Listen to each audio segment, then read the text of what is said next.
You guys, the COC exam, that was a beast.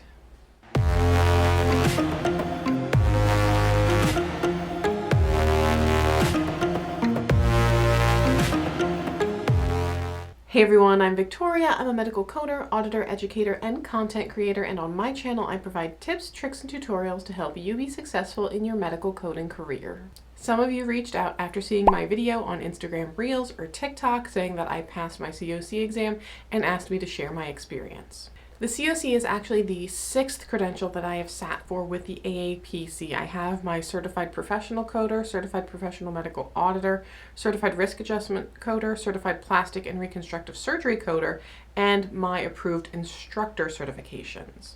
When I started in medical coding, most people just had their CPC. There weren't a lot of coders that had multiple credentials like there are today. So some of the credentials that exist now didn't exist when I became certified in medical coding. And then there's some that were available when I was certified that have now been retired. In fact, one of the credentials that I have, the CPRC, Certified Plastic and Reconstructive Surgery Coder, has been retired. So I get to retain my credential. I still have to submit CEUs for it, but they aren't actively testing for that certification anymore. Basically what happens is sometimes they review some of the specialty certifications and there isn't a high enough volume of people interested in testing for it to make up for the cost of administering the exam, going through the study guides, printing them, updating them every year. And there has been some movement though of taking some of those specialty things like behavioral health and making just an online education program that doesn't really give you a certificate so much as maybe a certificate of completion. So you still get to go through that training, but you don't hold an extra credential on your name for it. So now lots of coders hold multiple credentials. It's a pretty common thing. And I've made the comparison that credentials are now becoming kind of like tattoos. After you get your first one, you're like, maybe I should go and get another. I had a little bit of interest in outpatient coding for a while, particularly because I work in an organization that does do outpatient billing. Because codes change every single year, that means all of those certification study guides change every year. So at the end of the year, the AAPC wants to get rid of all of their old stock, so they deeply discount a lot of their study guides. At the end of 2019, I picked up the COC study guide as well as the CDEO study guide. I just haven't really cracked open the CDEO yet. Now, with a lot of these certifications, a good amount of the material is going to be the same because unless the entire premise of the certification has changed, there's only going to be certain segments that might be updated for the current year. So if you're looking at potentially some budget-friendly options to getting an additional certification, keep in mind that all of those study guides go on sale at the end of the year. Now, if I remember correctly, I think then what happened shortly after that is that the AAPC had one of their sales. They do have periodically all kinds of different sales, and they were running a sale on, I think, half-price additional certification exam. So I purchased that, purchased the voucher, and then that voucher sits in your account for a year. So you get usually 2 attempts for in-person, and you have a year to schedule them. So I'm a pretty busy lady. I have a full-time job. I have my YouTube channel, my side business. I'm a mom. I have an 8-year-old daughter on the autism spectrum, my whole family to take care of, and also serving on the board and writing things and all kinds of other stuff just going on. So I hadn't picked away too much at it, but then what happened was the AAPC had a promotion where they said that the existing members of the AAPC that already had a certification could take either their COC, CPB, or CIC for free and get all of the training for a very limited time, and it was just a one-time thing due to COVID. Now, seeing that all of these members were signing up for additional credential training, the obvious assumption is that then a lot of them are also going to want to test for those certifications, and knowing that the exam dates were going to fill up very rapidly, I decided that I would just go ahead and quick find an exam center and book something, and hopefully by the time that exam rolled around, I would be ready.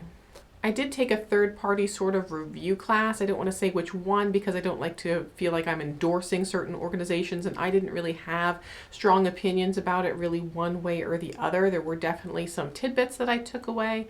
I was always told that the COC is the same as the CPC, and the only real difference is the payment questions about the OPPS, ASCs, payment status indicators, and that kind of thing. Yeah, spoiler alert, I don't think that was true. So I went through the study guide. I skipped some of the sections like MedTerm and ICD-10 because I already know those, and I focused a lot on the payment methodologies and the outpatient prospective payment system stuff.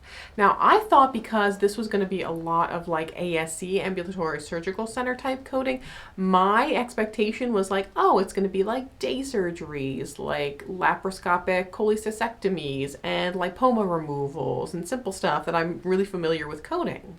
So I went through the section reviews on the study guide and then checked the answers in the back and kind of reviewed and see how I was doing. And then whatever ones I didn't get right, I kind of made notes about it. And I was doing pretty well on the study guide questions. I would say maybe I was getting like 80-85% on most of them. I didn't really score them out, but just generally speaking, I would say what I did maybe 80-85% on them. I was flip-flopping a lot about whether or not I should purchase the practice exams because it is an extra expense and there were questions in the study guide. So I just went ahead and decided, I'm just going to save myself the money since everyone said this wasn't so bad. It's just the CPC plus some extra. And I, just went through the questions that were in the study guide. You can probably see here that I grabbed a couple different highlighters and just highlighted things in different colors and put stars and all kinds of stuff on here and made notes. I actually didn't mark up too much extra stuff in my books as I was going along. There were a couple of really important things that I did mark that did come up. So in my HCPCS book, I made sure to put 2 extra tabs on it. I really didn't add a lot of extra tabs or real markings, to be honest, versus what was already in there. So I made sure to mark in my HCPCS book, there was an Appendix E that had the payment status indicators. And then I also tabbed the ASC payment status indicators. Those came in really handy.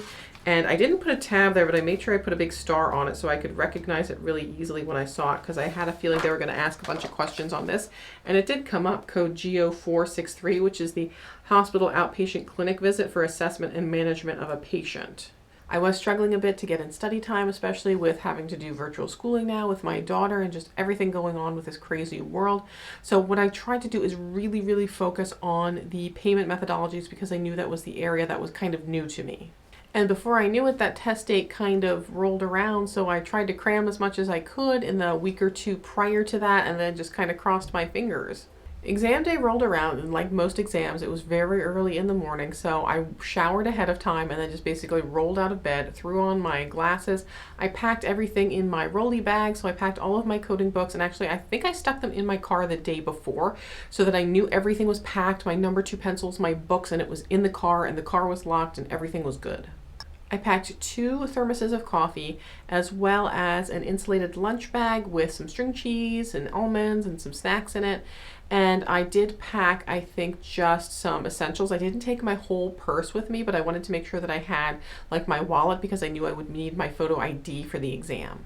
Hats off to the Reading chapter because they did an awesome job with social distancing, and not only that, but they had 3 separate rooms with 2 proctors each, so 6 proctors between those 3 rooms so that they could kind of keep everyone separate. One thing that did happen during the exam, which I warned you guys about before, is someone did come in late and was turned away because the exam had already started. Even as an examinee, you feel so bad about it, just so bad. I did wear a mask as I was going through into the parking lot and getting situated. I did have to wear it while I was going in and out. I did take 1 bathroom break during the exam. And while I was seated though, and just sitting there and taking my exam, they did allow you to take your mask off because we were socially distanced from everyone else in the room.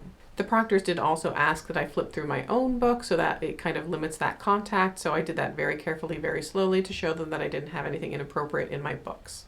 So the process of the exam is old hat to me. I'm used to taking off the shrink wrap and making sure I save my sticker and stick that on the back of my book, and saving the golden seals and sealing them up at the end and filling in my little bubble sheet. One thing I did do that I would not recommend is I used mechanical pencils, and it took me longer because the tips of them were so fine. I would have rather just used a dull standard number 2 pencil. Starting out, I felt pretty good because I'm like whizzing through. I opened up, did my usual strategy. I knocked out anything that was just like either you know it or you don't questions, like MedTerm or things where you don't really have to look up code. So anything that I didn't have to look up a code for, I just answered all through those. I skipped all around. If there were questions that I was like, I'm not 100% sure about this, I would like put a star next to them or circle them so that I knew which ones to go back to in my exam booklet. And I'm like, man, I got plenty of time. This is doing okay. And then the time just started to dwindle and dwindle, and when I got towards the last 2 hours, I had a lot of really complex multiple code questions to answer. There weren't quite as many questions just about payment methodologies and stuff as I thought there would be. And there were definitely a lot of complex things like radiology that I was not entirely anticipating. Now, some of the little day surgery stuffs like the lesion excisions and suturings, those I could kind of whiz through.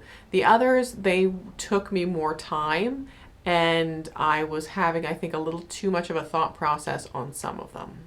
So I'm going to eat a slice of humble pie right now, and I'm going to tell you guys that this is the only certification that I did not finish in time. The cases I finished in that last hour or two were absolutely brutal. I would wager that I probably had 14 questions at the end, and I spent my last couple minutes just filling in C on all of them.